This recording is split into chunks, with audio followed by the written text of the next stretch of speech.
తెలంగాణలో ప్రభుత్వ భూముల అమ్మకంపై అసెంబ్లీలో వాడివేడిగా చర్చ జరిగింది. మాజీ మంత్రి బీఆర్ఎస్ ఎమ్మెల్యే హరీష్ రావు, మంత్రి కోమటిరెడ్డి వెంకటరెడ్డి మధ్య మాటల యుద్ధం కొనసాగింది.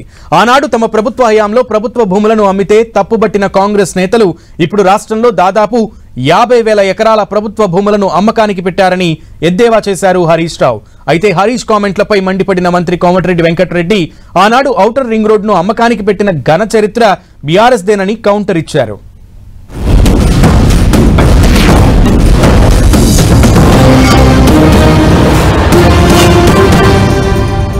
ఏనుముల వారి పాలనలో మరి ఎన్ని భూములు కథం పట్టిస్తారో తెలియదు అధ్యక్ష.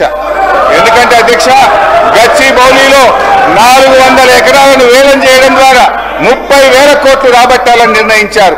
ఇప్పటికే టీజీఐసి భూములు తాకట్టు పెట్టి 10,000 కోట్ల రూపాయలు అప్పు తెచ్చారు. ఇప్పుడేమో హెచ్ఎండిఏ ఆస్తులు తాకట్టు పెట్టి మరో 20,000 కోట్ల అప్పు తెస్తామని మొన్ననే అసెంబ్లీలో సమాధానం చెప్పారు. హెచ్ఎండబ్ల్యూఎస్ఎస్ జీహెచ్ఎంసీ ఆస్తులు తాకట్టు పెట్టి మరో 20,000 కోట్లు అప్పు తెచ్చే ప్రయత్నం చేస్తున్నారు. హౌసింగ్ బోర్డు భూములు అమ్మకం ఇప్పటికే షురువైపోయింది. నాడేమో ప్రభుత్వ భూములు పెద్దలు ఇచ్చిన ఆస్తని, జాతి సంపదని, చచ్చిపోతే బొందబెట్టడానికి జాగుండదని రేవంత్ రెడ్డి గారు చాలా గొప్పగా సుభాషితాలు చెప్పారు. ఇవాళనేమో అధికారంలో రాగానే బరాబర్ భూములు అమ్ముతామంటున్నారు. అమ్మకానికి నోటిఫికేషన్లు ఇవ్వడం షురువైపోయింది. అధ్యక్ష, అమ్మొద్దని ఆక్షేపించిన నోటితోనే ఇవాళ భూములను అర్రాస్ పాట పడతా ఉన్నారు. అధ్యక్ష, 2 మాసాల ముందు ఎన్నికలు 2 విషయాలు చెప్తా సార్ మీకు.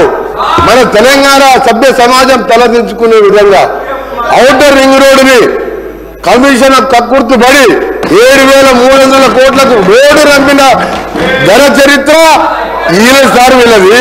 రెండవది సార్ ఎక్సైజ్ ఎప్పటి వరకు ఉంటుంది సార్? ఎక్సైజ్ షాప్స్ రెస్టారెంట్ ఇది ఇంకా 3 నెలల సమయం ఉంటే 3 నెలల ముందే అప్లికేషన్ తీసుకొని నిరుద్యోగుల దగ్గర 2,000 కోట్ల రూపాయల నాన్ రిఫండబుల్ పేరు మీద వసూలు చేసి షాపులు కేటాయించుకొని ఎన్నికల ముందు చేసిన కథలు. ఇక భూముల అమ్మకాలు, కోకాపేట్ల యాక్షన్లు, వీళ్ళ బిరామీలు 100 కోట్ల లెక్క పెట్టిన భూముల చరిత్ర మేము చెప్తాం. మా రిప్లై చెప్తాం.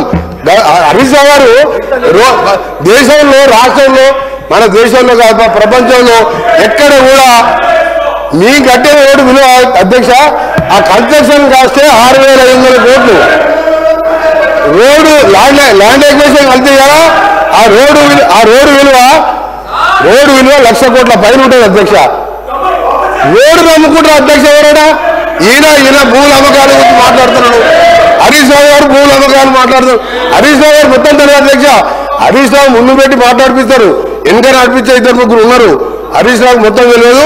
దయచేసి మీ చరిత్ర తెలుసుకొని మాట్లాడండి.